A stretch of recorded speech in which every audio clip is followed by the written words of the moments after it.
A very warm welcome to you all in my YouTube channel DPS Tutorial Classes. This is Divya and you are at the right place if you want to know about the science of class 8. If you like this video then please hit the bell icon and subscribe to my YouTube channel. Class 8 में हम लोग जो chapter discuss कर रहे थे, आज जो हमारा नया चैप्टर स्टार्ट होता है that is chapter number 5, that is coal and petroleum. Last के क्लासेस में हमने चैप्टर नंबर 4 डिस्कस किया था, that was metals and non metals, और ये हमारा चैप्टर नंबर 5 है coal and petroleum. Coal and petroleum कहाँ से आता है इसके बारे में हम जानेंगे इस चैप्टर में, कहाँ से हम ये पाए जाते हैं और किस तरीके से इनका फॉर्मेशन होता है, इसके बारे में हम इस चैप्टर में स्टडी करेंगे। कोल और पेट्रोलियम जो हमारा चैप्टर है उसको स्टार्ट करने से पहले एक हम जनरल ओवरव्यू ले लेते हैं कि बेसिकली हमें कौन कौन से टॉपिक्स इस चैप्टर में कवर करने हैं। जो हमारा पहला टॉपिक है that is natural resources. Natural resources क्या होते हैं, कितने टाइप्स के नेचुरल रिसोर्सेज होते हैं, उनके बारे में हम डिस्कस करेंगे। नेक्स्ट हम जानेंगे फॉसिल फ्यूल्स क्या होते हैं, इनके बारे में हम डिस्कस करेंगे। कोल हम जानेंगे, पेट्रोलियम के बारे में और नेचुरल गैसेस के बारे में डिस्कस करेंगे। और जो ये फॉसिल फ्यूल्स होते हैं इनके क्या क्या हमारे डिसएडवांटेजेस होते हैं इनके बारे में हम जानेंगे। और जो हमारा नेचुरल रिसोर्स है इसको हम किस तरीके से कंजर्व कर सकते हैं इसके बारे में हम स्टडी करेंगे। तो ये थे हमारे बेसिक इंपॉर्टेंट टॉपिक्स जो हम इस चैप्टर में कवर करने वाले हैं। तो चलिए स्टार्ट करते हैं with the natural resource. Natural resources, resource मतलब क्या होता है, जैसे कोई भी चीज़ जो हमें रिक्वायर्ड होती है, हमें किसी चीज़ की रिक्वायरमेंट है तो वो उसका कुछ ना कुछ रिसोर्स होगा जहाँ से हमें वो चीज़ें मिलती हैं। तो रिसोर्स एक तरह से कह सकते हैं कि एक तरह से मीडियम है जहाँ से हमें जो चीज़ें मिलती हैं। और नेचुरल मतलब natural as a name suggest कर रहा है कि जो चीज़ें हमें नेचर से मिलती हैं।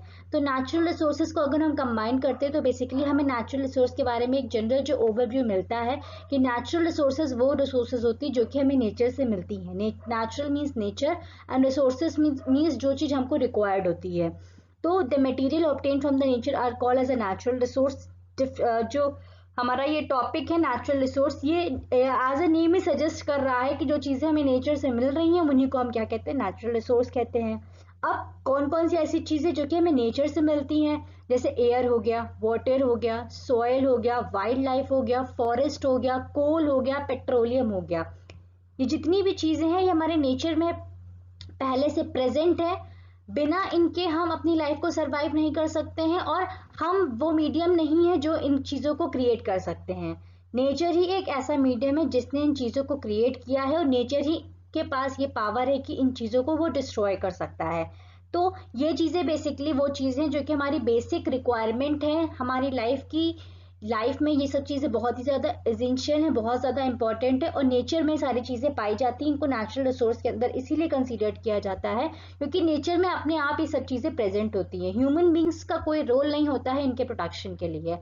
तो एग्जाम्पल हमारा हो गया। अब हम इनके इसको किस तरीके से डिवाइड करते हैं नेचुरल रिसोर्सेज को, तो नेचुरल रिसोर्सेज को बेसिकली हम दो तरीके से डिवाइड कर सकते हैं। सबसे पहला जो आता है वो हमारा रिन्यूएबल और नॉन एग्जॉस्टिबल रिसोर्सेज होते हैं, और जो सेकंड हमारा आता है नॉन रिन्यूएबल और एग्जॉस्टिबल रिसोर्सेज। ये दो टाइप्स की रिसोर्सेज होती हैं, रिन्यूएबल और नॉन रिन्यूएबल। एक रिसोर्स हमारी वो होती है जो कि अगर हमारी लाइफ में जितने भी है, जैसे हमारे प्लानट पे एग्जिस्ट करती है जो चीज़ें, अगर वो एंड अप हो जाती है तो दोबारा उनको बनाना बहुत ही मुश्किल है। और कुछ रिसोर्सेज ऐसी होती हैं जो कि हमारी लाइफ में एग्जिस्ट हैं और एग्जिस्ट करती रहेंगी जब तक ये वर्ड है। तो ये हमारी दो कैटेगरीज है जिसमें हम डिफाइन करते हैं रिन्यूएबल और नॉन रिन्यूएबल रिसोर्सेज को। आगे देखते हैं इनकी डेफिनेशन के बारे में। अब देखते हैं renewable and non renewable resources को ही हम नॉन एग्जॉस्टिबल रिसोर्सेज कहते हैं। इसकी डेफिनेशन होती है these are the resources present in the nature which are not yet used up completely. They are present in the very large amount and will not get finished by the human activities. Example air, water and sunlight. Renewable means वापस से renew हो जाना अपने आप, ठीक है। Renewable का word ही समझ में आ रहा है कि वापस से जो चीजें अपने आप रिसाइकिल एक तरह से हो जाएं, वापस से अपने आप रिन्यू हो जाएं। और नॉन एग्जॉस्टेबल, एग्जॉस्ट मीन खत्म होना, तो वो नॉन एग्जॉस्टेबल हैं, खत्म नहीं होने वाली हैं। तो रिन्यूएबल और नॉन एग्जॉस्टेबल दोनों एक ही चीज है, दोनों ही अपने नेम से ही सजेस्ट कर रही है कि रिन्यूएबल जो चीजें वापस से हमारी रिन्यू हो सकती हैं, वापस से फॉर्म हो सकती हैं, कभी खत्म नहीं होने वाली, और नॉन एग्जॉस्टेबल मतलब एग्जॉस्ट मीन्स तो खत्म हो जाना होता है, और नॉन एग्जॉस्टेबल जो कभी खत्म ना हो। तो रिन्यूएबल या नॉन एग्जॉस्टेबल रिसोर्सेज बेसिकली वो रिसोर्सेज होते हैं जो कि हमारे नेचर में प्रेजेंट होती हैं और अभी तक ना ही उनको कम्प्लीटली यूज किया गया है और ना ही फ्यूचर में इतनी ज्यादा क्वांटिटी में वो चीजें प्रेजेंट हैं कि ह्यूमन एक्टिविटीज जितनी भी हो। अब जैसे एयर है, हम सांस लेते हैं तो ऐसा तो नहीं कि हम सांस लेते हैं तो वो एयर खत्म हुई जा रही है एटमॉस्फेयर में, इतने सारे लोग हैं, इतनी हमारी पॉपुलेशन है, इतने सारे लोग सांस लेते हैं, अगर वो खत्म होने लगती इस तरीके से तो अब तक तो शायद एयर खत्म हो चुकी होती, पर ऐसा नहीं है, वो कॉन्टिन्यूसली हमारे एटमॉस्फेयर में प्रेजेंट रहती है, वो कभी खत्म नहीं होगी जब तक हमारी ये लाइफ, जब तक हमारा ये वर्ल्ड एग्जिस्ट करेगा। तो ये चीजें हमारे नेचर में जो प्रेजेंट है वो कभी खत्म नहीं होगी। वाटर है वो कभी खत्म नहीं होगा, क्यों? क्योंकि हमेशा ये हमारा प्रेसिपिटेशन का प्रोसेस होता ही रहेगा, वेपर्स के फॉर्म में ऊपर जाएगा ही जाएगा, वहां से पानी नीचे आएगा ही आएगा, रिवर से फिर वो प्रेसिपिटेट होकर वापस ऊपर जाएगा, फिर वो नीचे आएगा। तो ये कॉन्टिन्यू साइकिल जो है वो हमेशा चलती रहती है, और जब ये कॉन्टिन्यू साइकिल हमेशा चलती रहेगी तो पानी जाता रहेगा, पानी आता रहेगा, पानी जाएगा, पानी आएगा, तो ये भी कभी एंड अप नहीं होगा। सनलाइट है, सन तब तक रहेगा जब तक ये अर्थ रहेगी, जिस दिन ये अर्थ नहीं रहेगी, जिस दिन ये हमारा यूनिवर्स नहीं रहेगा, उस दिन शायद सन भी नहीं रहेगा। तो जब तक है तब तक वो कभी खत्म नहीं होने वाला है। सन की एनर्जी हम कितनी भी यूज कर लें, कितने भी यूटिलाइज कर लें, वो कभी खत्म नहीं होगी। तो ये बेसिकली हमारे वो रिसोर्सेज होते हैं रिन्यूएबल या नॉन एग्जॉस्टेबल रिसोर्सेज, जो कि हमारे एटमॉस्फेयर में जो प्रेजेंट है वो भी कभी भी कितनी भी ह्यूमन की एक्टिविटीज हो जाए कभी भी ये चीजें फिनिश अप नहीं होंगी। दूसरी हमारी आती है नॉन रिन्यूएबल अनएग्जॉस्टेबल। नॉन रिन्यूएबल वो हमारी बेसिकली रिसोर्सेज होती हैं जिनको अगर ह्यूमन बींग्स एक्सेस क्वांटिटी में यूज कर लेता है तो उनके फॉर्मेशन के लिए बहुत ज्यादा टाइम लगता है और वो इतनी इजीली फॉर्म नहीं हो सकते हैं। These are the natural resources in limited amount, ये बहुत ही लिमिटेड अमाउंट में प्रेजेंट है।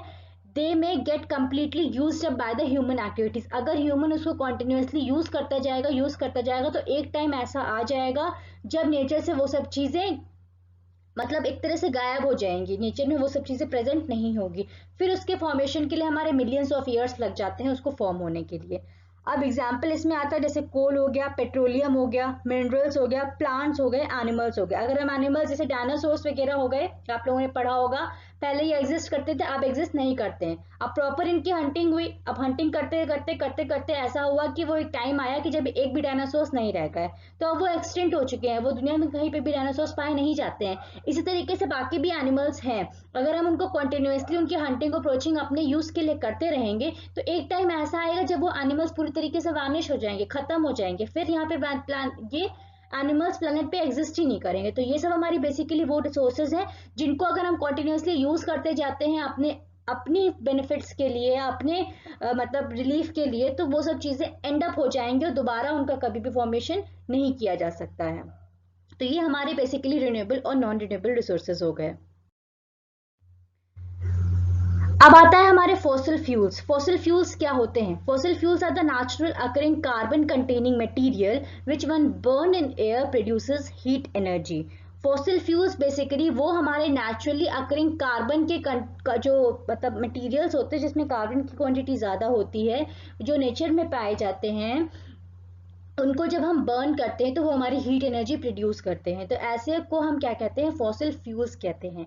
दे are defined as a material of biological origin occurring within the earth crust which are used up as a sources of energy। Basically जो हमारी अर्थ है इसके अंदर ये सब फॉसिल फ्यूल्स जो होते हैं वो पाए जाते हैं और एक तरह से सोर्सेज ऑफ एनर्जी के फॉर्म में इनका यूज किया जाता है, इनसे हमको एनर्जी मिलती है। अब किस किस फॉर्म में वो भी आगे देखते हैं। Fossil fuels are formed in the nature by the decomposition of plants and animals which got buried under the earth due to the biological changes that occurs millions of years ago. बाढ़ आती है, tsunami आती है, भूकंप आता है, दुनिया भर की जो नेचुरल एक्टिविटीज होती हैं इनकी वजह से जो प्लांट्स होते हैं, ये एनिमल्स होते हैं, ये सब क्या होते हैं, एक तरह से जमीन के अंदर धंस जाते हैं, दब जाते हैं। तो ये bottom of the earth crust नीचे जाते रहते हैं और एक टाइम आता है नीचे जाके ये सेटल हो जाते हैं। नीचे हीट एनर्जी बहुत ज्यादा होती है जिसकी वजह से जो हमारी नेचुरल प्रोसेस अकर करती है और फॉसिल फ्यूल्स का फॉर्मेशन होता है जो कि हमारा कोल हो गया, पेट्रोलियम हो गया, नेचुरल गैसेस हो गए, इसके फॉर्म में हमें ये चीजें मिलती हैं।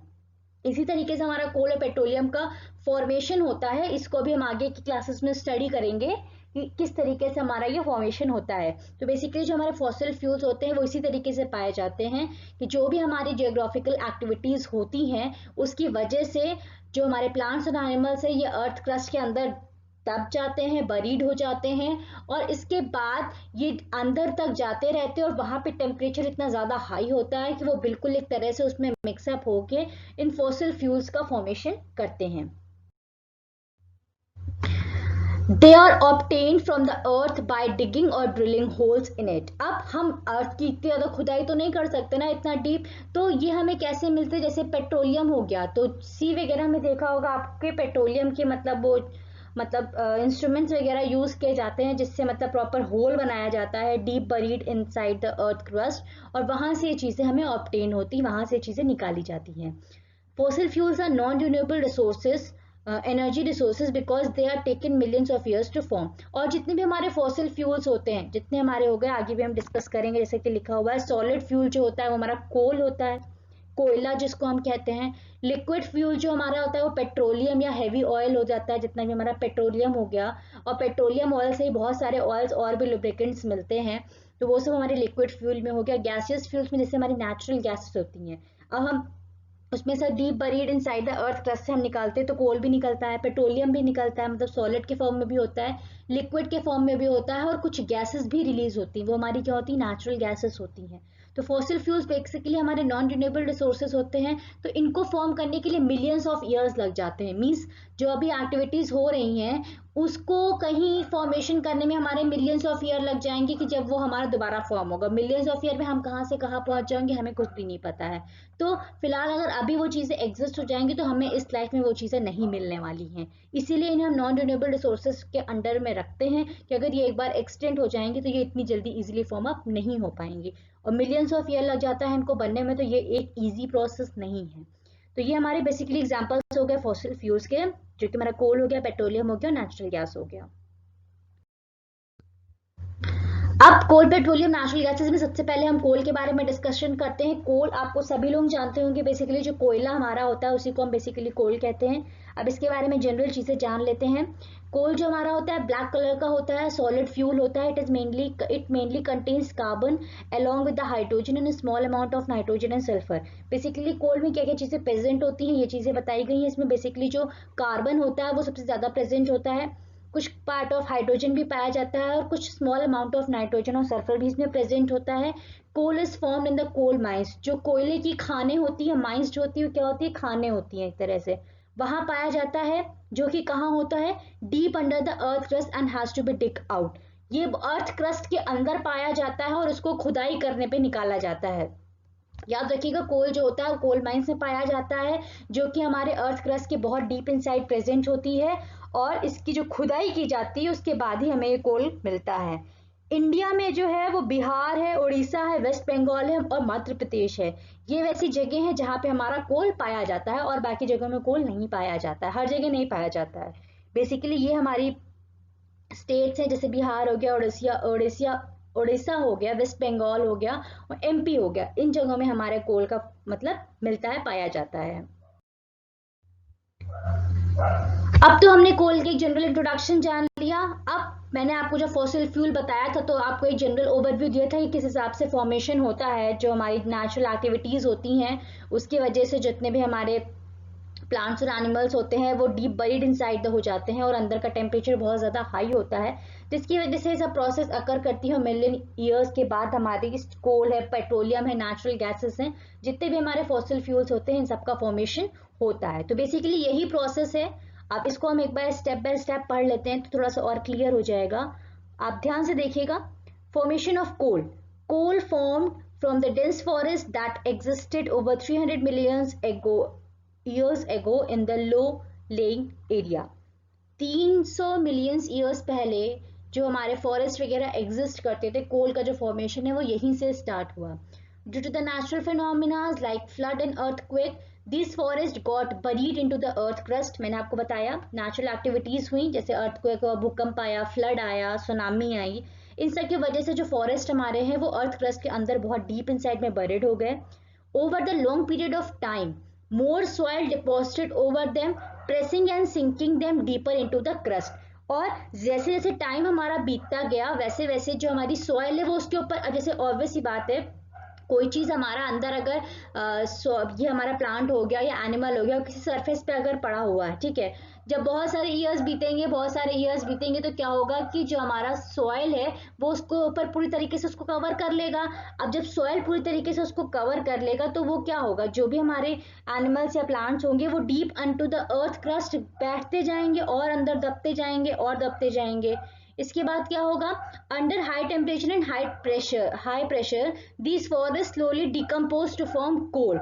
और बहुत ज्यादा टेम्परेचर और बहुत ज्यादा प्रेशर की वजह से जो भी डिकम्पोजिशन होता है वो एक तरह से प्रोसेस अकर होना स्टार्ट होती है और ये कोल में कन्वर्ट होना स्टार्ट होता है। अब इसी हाई प्रेशर और हाई टेम्परेचर में जो फॉरेस्ट है हमारे, वो एक तरह से डिकम्पोज हो के जो कोल का फॉर्मेशन ले रहे हैं, इसी प्रोसेस को हम क्या कहते हैं, कार्बोनाइजेशन कहते हैं। अगर आपसे कोई पूछे कार्बोनाइजेशन क्या होता है तो सिंपली आप यही बताएंगे कि बहुत ज्यादा हाई टेम्परेचर और हाई प्रेशर में जो हमारे फॉरेस्ट वगैरह होते हैं ये जब डिकम्पोज होने जाते हैं, जैसे सपोज जो भी एक्टिविटीज हुई उसकी वजह से हाई टेम्परेचर और हाई प्रेशर पे जो हमारे फॉरेस्ट वगैरह होते हैं वो डिकम्पोज होकर कोल के फॉर्मेशन ले लेते हैं, इसी प्रोसेस को हम क्या कहते हैं, कार्बोनाइजेशन कहते हैं। Hence, coal is a fossil fuel that is the remains of ancient trees। जो पुराने जमानों में एशियंट में ट्रीज वगैरह होते थे, कोल जो होता है वो इसी के रिमेन्स में, एक तरह से इसी के जो बचे हुए प्रोडक्ट्स होते हैं, इसी तरह से इसका फॉर्मेशन होता है। इसके बाद आता है हमारा एनर्जी फ्रॉम कोल। अब कोल तो बरीड हुए, ठीक, जो हमारे प्लांट्स वगैरह हैं, ट्रीज वगैरह हैं, एनिमल्स वगैरह, ये बरीड हुए, कोल का फॉर्मेशन हुआ। अब जब फॉर्मेशन होता है तो कुछ ना कुछ एनर्जी भी हमें मिलती है। कोल का जो फॉर्मेशन हमारा होता है, कोल जो फॉर्म होता है उससे हमें किस तरीके से एनर्जी मिलती है। The main constituent of coal is क्या होता है, कार्बन होता है। There are varieties of coal depending upon the percentage of carbon in them. Coal burns in air to give the energy. Coal is not burned to produce energy, it is used to obtain more powerful products. कोल को सिर्फ हमें energy produce करने के लिए ही नहीं होती है, बल्कि और भी बहुत सारे यूजफुल प्रोडक्ट्स वगैरह होते हैं जो कि हमें इससे ऑब्टेन्ड होते हैं। कोल को जब हम एयर की प्रेजेंस में बर्न करते हैं, जैसे कि हमारा ऑक्सीजन होता है, तब हमें carbon dioxide plus heat energy मिलती है। तो ये चीजें हैं जो हमें कोल से मिलती हैं। कोल के फॉर्मेशन होने के बाद जब हम कोल को बर्न करते हैं, जैसे घरों वगैरह में कोयला जलाया जाता है, अंगीठी वगैरह लगाई जाती हैं, तो एनर्जी के साथ साथ और भी बहुत सारे यूजफुल इफेक्ट्स होते हैं, यूजफुल प्रोडक्ट्स होते हैं जो कि हमें कोल को बर्न करने से मिलते हैं। पर मेन जो हमारा होता है, कार्बन डाइऑक्साइड रिलीज होती है और हमारा हीट एनर्जी रिलीज होती है। तो हीट एनर्जी तो यूजफुल है ही, अब कार्बन डाइऑक्साइड थोड़ी हार्मफुल पड़ जाती। एटमॉस्फेयर में अगर हम बहुत ज्यादा कोल को बर्न करते हैं तो कार्बन डाइऑक्साइड की क्वांटिटी बहुत ज्यादा बढ़ जाएगी, जो कि हमारी डिफरेंट एक्टिविटीज, जैसे हमारी ग्लोबल वार्मिंग हो गई, ग्रीन हाउस इफेक्ट हो गया, इन सब का कॉज करती है। तो फिर बेसिकली मेन है हमारा जो है ये हीट एनर्जी प्रोड्यूस करती है। और भी बहुत सारे यूजेस होते हैं जो कि कोल के होते हैं हमारे। तो फिलहाल आज की क्लास में बस इतना ही था। होप सो आपको जो भी आज की क्लास में पढ़ाया गया है वो अच्छे से क्लियर हो गया होगा। इन केस अगर किसी भी टॉपिक में या कहीं पे भी आपको कुछ भी डाउट्स होता है तो कमेंट सेक्शन में आप अपने डाउट्स को लिख के अपने आंसर्स को और अपने डाउट्स को क्लियर आउट कर सकते हैं। Thank you for watching this video and keep supporting.